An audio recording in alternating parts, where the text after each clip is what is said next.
Assalamualaikum warahmatullahi wabarakatuh. Selamat pagi siswa-siswi kelas 7. Bagaimana kabar kalian hari ini? Semoga kalian selalu sehat dan tetap semangat. Ya, pada kesempatan ini kita mulai kembali pembelajaran bahasa Indonesia dengan materi cerita fantasi. Materi yang akan kita bahas kali ini adalah melanjutkan minggu lalu, yaitu dari kompetensi dasar 3.3 mengidentifikasi unsur-unsur teks narasi yang dibaca dan didengar. Dengan fokus materi kita adalah jenis-jenis cerita fantasi dan yang kedua struktur teks cerita fantasi.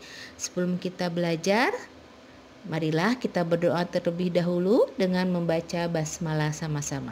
Bismillahirrahmanirrahim.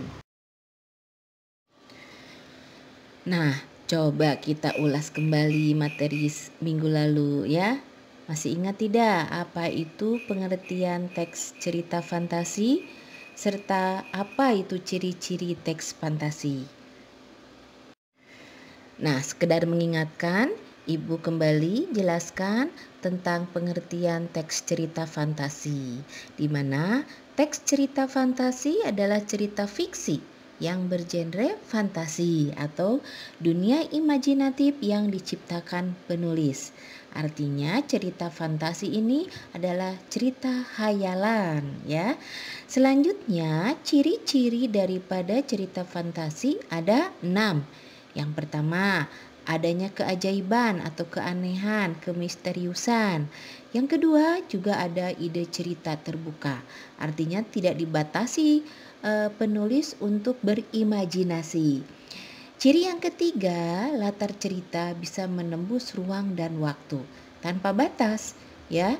Dan yang keempat, tokoh cerita memiliki keunikan atau juga kekhasan atau kesaktian yang menjadi ciri daripada cerita fantasi ya. Dan yang kelima itu bersifat fiktif semata. Artinya cerita bukan dalam keadaan nyata atau bukan kejadian nyata. Karena ini berupa imajinatif yaitu khayalan. Dan yang terakhir, penggunaan bahasa banyak menggunakan dengan bahasa emosi yang kuat. Nah, inilah keenam ciri-ciri daripada cerita fantasi. Jenis-jenis cerita fantasi secara umum terbagi ada 2. Yang pertama yaitu cerita fantasi total dan cerita fantasi irisan atau sebagian. Sementara yang kedua adalah cerita fantasi sejaman dan cerita fantasi lintas waktu. Baik, yang pertama itu cerita fantasi total. Apa itu artinya? Artinya cerita di sini total seutuhnya hasil karya atau imajinasi penulis, diciptakan oleh penulis. Ya, dari mulai tokoh, penamaan tempat, ya, karakter, bahkan cerita ini adalah khayalan semata, ya, tidak ada dalam dunia nyata. Jadi total seutuhnya dari penulis. Sementara cerita fantasi irisan itu adalah cerita yang sebagian diambil dari dunia nyata. Artinya entah itu tokohnya, entah itu tempatnya, bahkan ceritanya ada diambil atau mengutip dari dunia nyata. Untuk itulah disebut cerita fantasi irisan, ya. Nah, sementara yang kedua, cerita fantasi sejaman. Nah, maksud dari sejaman di sini adalah satu zaman itu, ya, di mana diceritakan bagaimana cerita ini berlatar di masa itu. Ya, sementara cerita fantasi lintas waktu ini adalah bercerita tentang masa lalu, masa kini dan masa yang akan datang. Jadi inilah yang disebut dengan cerita fantasi lintas waktu. Artinya tiba-tiba masuk ke dunia masa depan gitu, atau tiba-tiba kita kembali ke masa lampau ya, masa purbakala. Nah, itu yang disebut dengan cerita fantasi lintas waktu. Selanjutnya kita akan melangkah kepada struktur teks cerita fantasi. Seperti teks yang lainnya, cerita fantasi pun memiliki struktur. Strukturnya ada 3. Yang pertama itu orientasi atau pembukaan teks yang berisi pengenalan tokoh, latar, watak, dan konflik cerita. Sebuah contoh, Ibu kutip ya dari sebuah teks cerita fantasi. Di sini minggu pagi yang cerah. Di sini menunjukkan sebuah waktu minggu, hari Minggu pada pagi hari dengan suasana cerah. Ardi, Handi, dan Dani berada di Candi Trowulan. Ardi, Handi, dan Dani adalah tokoh sedang berada di sebuah tempat Candi Trowulan. Nah, ini disebut dengan orientasi, pengenalan waktu, tempat, suasana, bahkan tokoh cerita. Struktur yang kedua adalah komplikasi. Komplikasi adalah timbulnya masalah hingga masalah tersebut memuncak, ya. Nah, jadi di sini mulai ada komplikasi atau mulai ada permasalahan hingga masalah tersebut memuncak. Sebuah contoh, di mana kita? Adi bertanya, ini ada masalah. Masalahnya apa? Adi bertanya, di mana kita? Sambil menatap tembok sekelilingnya yang memancarkan kemilau keemasan. Nah, ada kebingungan dalam diri Ardi, makanya Adi bertanya karena kebingungannya dia melihat ini tempat asing buat Ardi, gitu ya. Nah, ini muncul masalah, ya. Itulah yang disebut dengan komplikasi. Struktur yang ketiga adalah resolusi. Resolusi artinya penyelesaian masalah. Di sini masalah ada penyelesaian atau ada jalan keluarnya, ya. Sebuah contoh, mereka bertiga bertekad menyelesaikan tugasnya tepat waktu. Seperti biasanya, mereka bekerja keras untuk menghasilkan sebuah karya. Nah, ini adalah jalan keluar melalui tekad yang kuat. Mereka bertiga itu akan bisa selesai tepat waktu. Nah, ini sebuah solusi, sebuah usaha dalam menyelesaikan masalah. Dan perlu kalian ketahui, resolusi ini selalu letaknya di akhir cerita atau di paling akhir cerita, ya. Beda dengan sebelum-sebelumnya, orientasi selalu di awal, komplikasi selalu di tengah. Nah, itulah menjadi ciri-ciri daripada struktur teks cerita fantasi.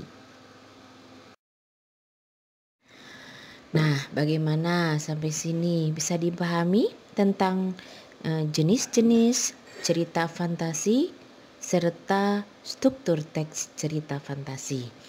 Baik, Ibu akan simpulkan materi kita kali ini. Kesimpulan dari tentang jenis dan struktur teks cerita fantasi sebagai berikut. Jadi jenis dari cerita fantasi pada umumnya ada 2, ya, yaitu jenis fantasi total dan fantasi irisan, serta fantasi latar lintas waktu dan latar waktu sejaman, ya. Selanjutnya dalam struktur ada 3, ya. Yang pertama orientasi atau pengenalan, kedua komplikasi, yaitu munculnya masalah hingga masalah tersebut memuncak, dan yang ketiga resolusi atau penyelesaian masalah. Untuk lebih mudahnya bisa kalian buka buku siswa halaman 60 sampai halaman 62.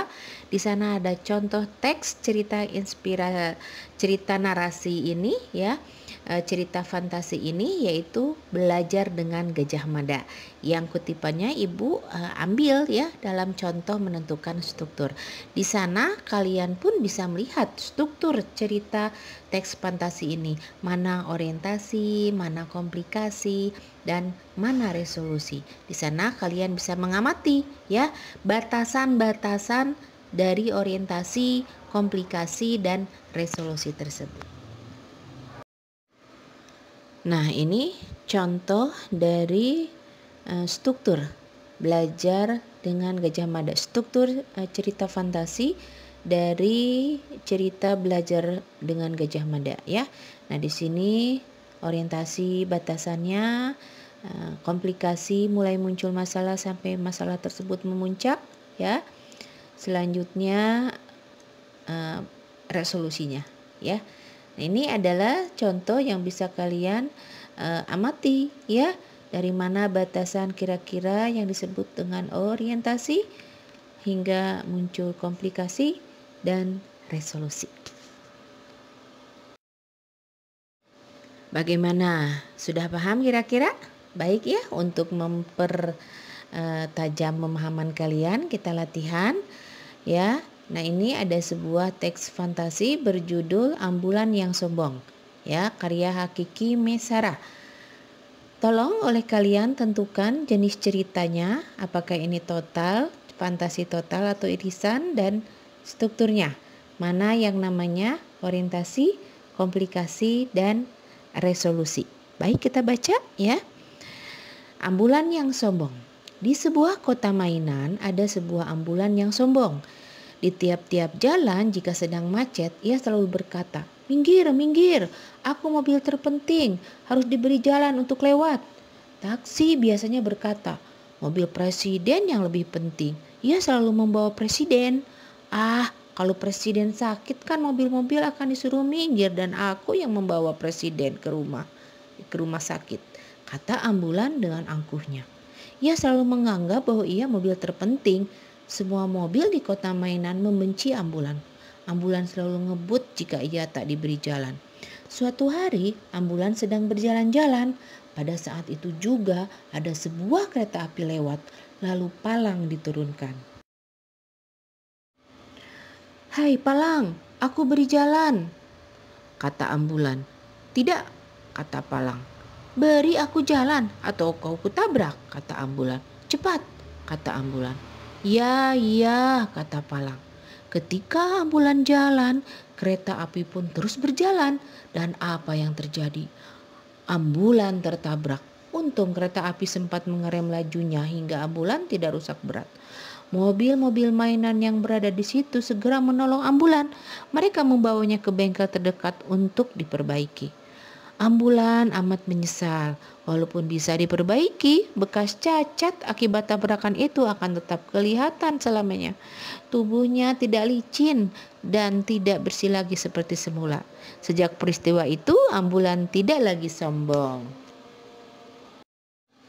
Struktur yang ketiga adalah resolusi.